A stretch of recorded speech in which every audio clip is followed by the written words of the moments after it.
তো বন্ধুরা গেছিলাম কলকাতায়। কলকাতা থেকে একটা জিনিস এনেছি। অনেকদিন পরে এই জিনিসটা পেলাম। আজকে আবার নিয়ে এলাম।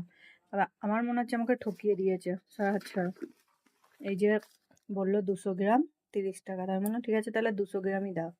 তো 200 গ্রাম, এমন 200 গ্রাম দিয়েছি 6টা থেকে 7টা হয়ে যাচ্ছে। বলো তো এরকম জিনিসটা 200 গ্রাম হলে কি 6টা থেকে 7টা হয়?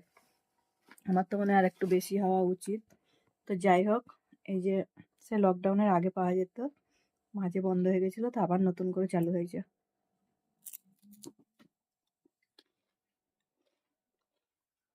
দারুণ খেতে। ভাল লাগছে খেতে।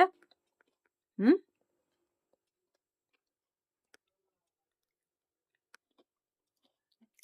ওই জন্য 3টে 4টে খাওয়া হয়ে গেল।